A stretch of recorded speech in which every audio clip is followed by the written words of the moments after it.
अभी क्रोधारोपण का अभियान चल रहा है। 3 लोगों को जिम्मेदारी दी थी, एक को गड्ढा खोदने की, कवि सम्मेलन मंडला पोस्ट फेस्टिवल वाला आया नहीं।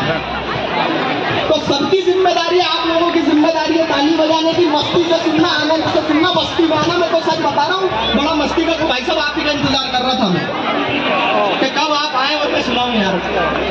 क्या बढ़िया लग रहा। आप राजेश खन्ना तो नहीं?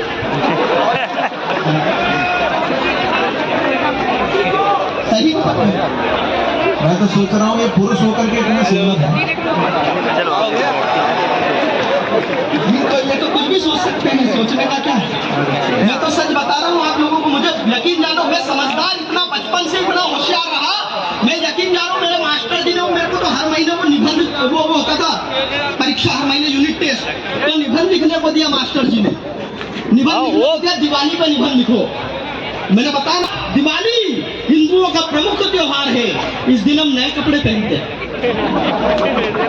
जैसा दिखे वैसा लिखो।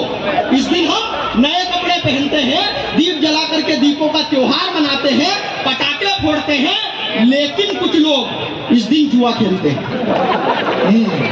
जुआ खेलना अच्छी बात नहीं है। मैंने कॉपी जमा कर दी मास्टर जी को, मेरी बात बहुत बढ़िया लगी कि क्या बढ़िया लिखा, इसमें जुआ नहीं खेलना चाहिए।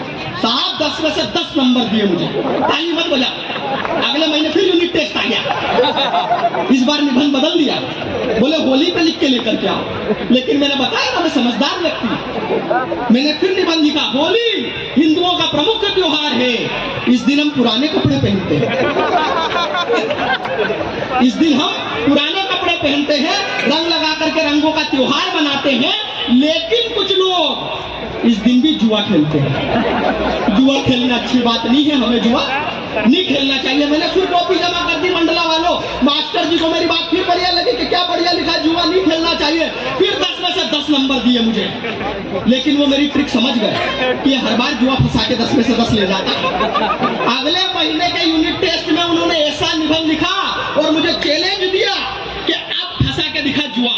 लेकिन मैं मध्य प्रदेश की पैदाइश, मैंने फिर निबंध लिखने को दिया, बोले पेड़ पे लिख। मैंने निबंध लिखा, पर्यावरण की सुरक्षा के लिए पेड़ लगाना अत्यंत आवश्यक है। पेड़ कार्बन डाइऑक्साइड लेकर के ऑक्सीजन छोड़ती है। लेकिन कुछ लोग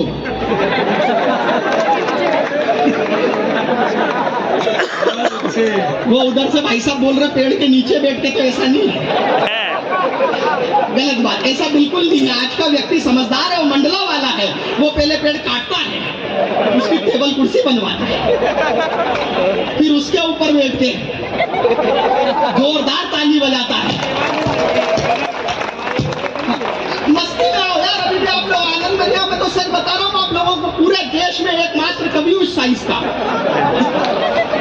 मेरे साइज के तो मोबाइल फोन मिलते जिसमें बच्चे वीडियो देखते हैं।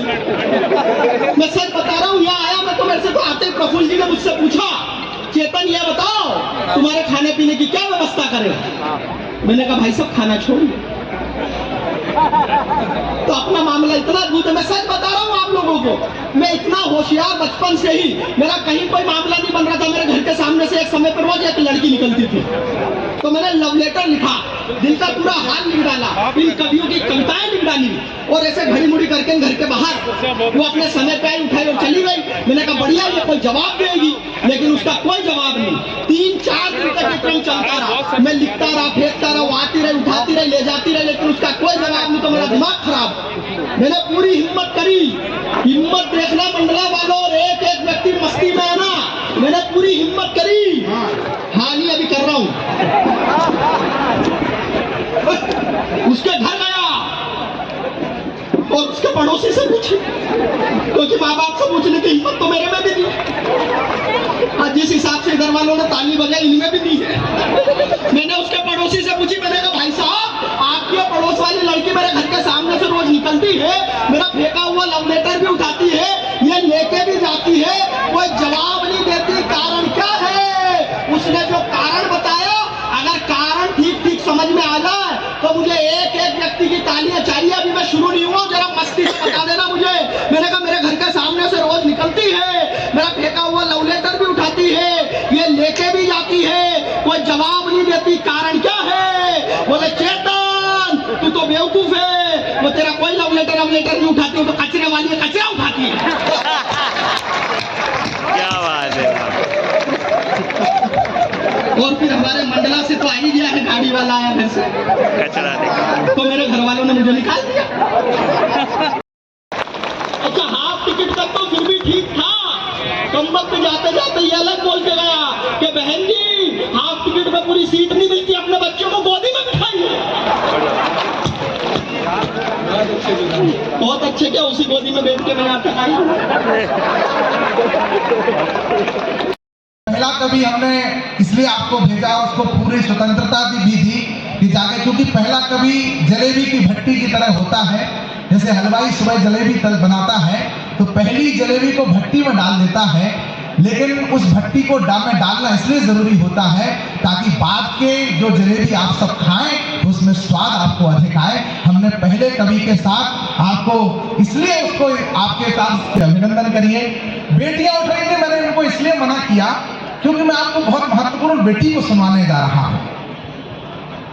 श्रद्धा के 35 टुकड़े मिले तो टिप्पणी की कि श्रद्धा सिर्फ विश्वास के साथ सुरक्षित है, आफताब के साथ नहीं। हम किसी एक बेटी में 2 बेटियों का पिता हूं, हम अपनी 5 बहनों का भाई हैं। बेटियों से हम अगर कह देते हैं दीदी कि बेटा ऐसा मत करो, तो हमारी बेटियां प्रश्न पूछती हैं, भैया पिताजी हमने कोई गलती की है क्या? हमारी बेटियों ने कोई गलती नहीं की। उस समय एक निरुत्तर पिता, एक माँ, एक भाई अपनी बहन से, बेटी से कुछ कहना चाहता है कि तुमने कोई गलती नहीं की, फिर भी हम तुम्हें टोक रहे हैं। अगर आपके हृदय की उन शब्दों को मेरी 4 पंक्तियां पहुंचा दे तो बस आपकी तालियां उठे कि गलत तुम हो नहीं बेटी, हमें विश्वास है तुम पर। तमाम जितनी बेटियां बहनें बैठी हैं, बाद में यूट्यूब पर सुनेंगी, उन तक आपकी तालियां हस्ताक्षर करें कि आप ये कहना चाहते हैं कि मेरे बेटियों के पिता बैठे, मैं देखना चाहता हूं कि गलत तुम हो नहीं बेटी, हमें विश्वास है तुम पर, मगर है सावधानी जो शिकायत करनी पड़ती है।